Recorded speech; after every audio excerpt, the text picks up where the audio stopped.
Food licence एकदा घेतलं की तेच लावायचं बरोबर. कोळंबीचं लोणचं एक करू शकता.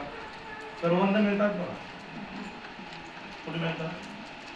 कच्ची करवंद असतात ती कट करू शकता, बिया काढून टाकायचं, त्याचं लोणचं वेगळं आहे ना काहीतरी, जे कुठेही मिळत नाही असं लोणचं.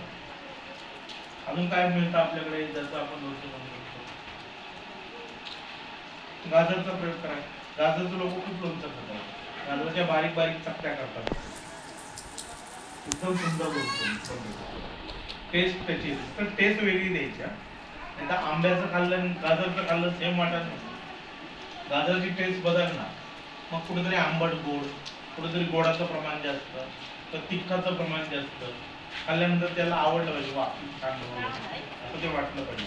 काही लोक गुळ टाकतात, म्हणजे गुळ किसून न टाकता गुळाचे जे खडे असतात ना ते टाकून ठेवतात, तर ते खाताना आले की खायला चांगलं वाटतं.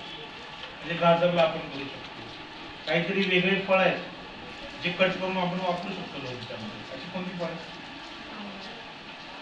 आंबा सोडून द्या, आंब्याची मसाला आंबा हा बघा, म्हणजे ते गेल्यानंतर जांभूळ आहे, जांभळाचं लोणचं करता येतं बघा. बी काढून टाकायची, बी राहिली तर काय, कारण जसं आंब्याची कोय काढतात तसं जांभळाची. कारण हे प्रयोग आहे, आपण कधी जांभळा